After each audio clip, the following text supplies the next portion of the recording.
Bueno, esa ciudad densa que planteábamos se estructura básicamente en 3 niveles. Una son las bases, estas piezas moradas, en las que se colocaban los programas más públicos y dotacionales. Aquí podría haber oficinas, podría haber salas de exposiciones.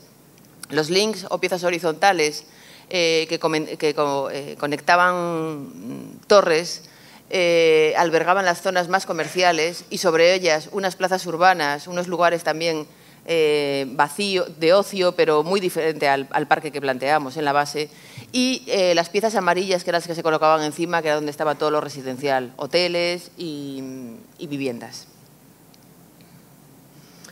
Lo que estábamos proponiendo en realidad era un modelo rizomático de múltiples entradas. Yo creo que en este esquema se ve bastante bien, frente al modelo conocido y habitual de única entrada y única salida. O sea, y parafraseando a Christopher Alexander, cuando decía que la ciudad no era un árbol y que el esquema de árbol acababa quitando complejidad a lo que sucede en la ciudad. Una estructura como la que proponíamos, lo que no dejaba de plantear cuestiones, y a nosotros esto, interrogaciones me refiero, y a nosotros esto nos parecía muy interesante. Cuando proyectamos, nos gusta que los proyectos nos estén haciendo continuamente preguntas. Y además es que muchas a veces se tienen que dejar sin responder, y eso es parte de lo inesperado de la arquitectura. De cuando la arquitectura la das como por, dices, he terminado la obra, pero la arquitectura empiezan a surgir más cosas en ella. Bueno, pues una de las cuestiones que evidentemente nos planteábamos era cómo se iba a organizar este modelo. Estamos todos acostumbrados a tener desarrollado un cierto sentido de la orientación, pero en 2 dimensiones, pero que no hemos probado nunca a ver cómo nos podríamos mover por una ciudad de este tipo en 3 dimensiones. Lo que sí planteábamos a nivel muy básico era que se pudiesen dar por lo menos 3 tipos de movimientos. Uno muy directo, de una persona que trabaja todas las mañanas ahí y no necesita pasar necesita resolverlo de una manera muy rápida y ágil, y esto se resolvía a través de unos ascensores que tenían recorridos horizontales y verticales. Luego otro tipo de movimiento en el que se podría ir parando, que se desarrollaba pues como en las cintas de los aeropuertos, ¿no? O sea, a través de tapis roulants, y un posible recorrido en el que ya una persona pueda ir paseando, entrando y saliendo del edificio. Bueno, esto es una imagen de una maqueta. Nosotros hacemos muchísimas maquetas, la verdad, cuando trabajamos. Y esta es una maqueta en la que también intenta explicar, o pensábamos cómo íbamos a informar. Pensábamos que era importantísimo informar a la persona que se moviese por estos edificios de cómo se encontraba y dónde se encontraba. Y pensábamos que podríamos recurrir a estos pictogramas, que es un sistema de comunicación internacional, ya que este edificio pues, estaba comunicado con el aeropuerto y podía llegar gente de otros lugares, ¿no? Esta es una sección que se ve un poquito más detallada. Como veis, por ejemplo, se planteaban hasta la posibilidad, algo que es muy habitual también en la ciudad de Osaka, pero bueno, se planteaba la existencia de helipuertos en algunos edificios, de manera que el sistema rizomático de múltiples entradas no solo se producía por la base, por el suelo, sino que también se estaba produciendo por otros puntos, por arriba. Esta imagen del concurso, bueno, pues lo único que intentaba era ahondar en esto que os he estado contando, o sea, la posibilidad de que exista ese gran bosque abajo y estas plazas arriba con los edificios torres.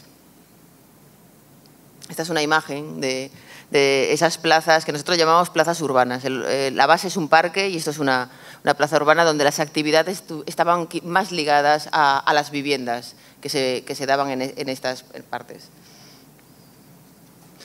Y esta es una imagen final un poco feliz de lo que teníamos nosotros en la cabeza. Bueno, el segundo término o ámbito de trabajo que voy a proponer es superestructura. Y tiene que ver con una idea global del proyecto donde los sistemas y subsistemas de él se generan a la vez y donde, digamos, que no existe una decantación del proyecto en espacio, estructura e imagen, sino que esto se da simultáneamente. Y voy a intentar explicarlo con estos ejemplos.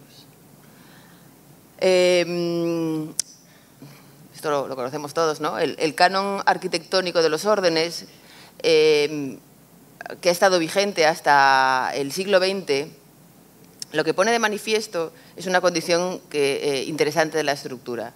Y es que, además de soportar las cargas, es decir, cumplir una pura misión estructural, es soporte de la imagen de la arquitectura a la cual representa.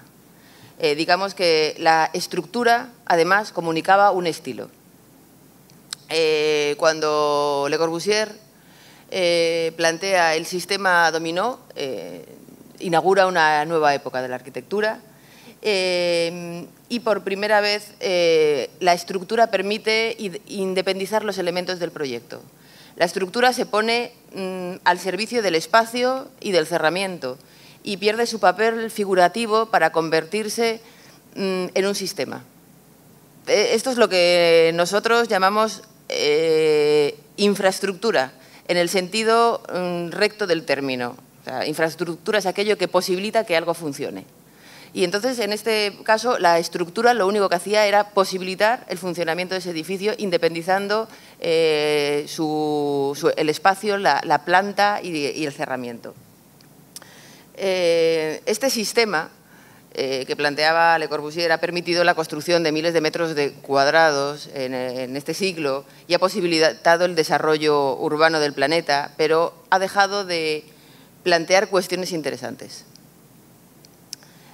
Cuando Adolf Loos hace el concurso para el Chicago Tribune, está proponiendo irónicamente algo que a mí me parece interesante. Y es que el paradigma del elemento estructural, que es la columna dórica, se convierte en edificio, se convierte en espacio. De manera que este elemento empieza a sostener tres niveles. Por una parte es estructura, por otra parte es imagen y comunicación o símbolo y por otra parte es espacio. Si el sistema dominó relegaba la estructura a un segundo plano, lo que Adolf Loos está planteando está defendiendo un lugar de protagonismo absoluto del elemento estructural. Esto es lo que nosotros denominamos superestructura. Aquella que resuelve el conflicto ético, estético, estático, valga el trabalenguas, del proyecto. Es decir, la estructura se convierte en la expresión formal de la arquitectura, pero también es función. Cuando la estructura está terminada, se ha acabado todo. Hay muy poco que definir. Hoy, además, a nosotros nos interesa mucho este tipo de arquitectura. Hoy, afortunadamente, hemos estado viendo dos edificios maravillosos de Clorindo Testa y cuando los estaba viendo estaba pensando en esta definición que he hecho de superestructura, porque yo creo que responde perfectamente a ese tipo de proyectos en el que la estructura es capaz de resolverlo todo.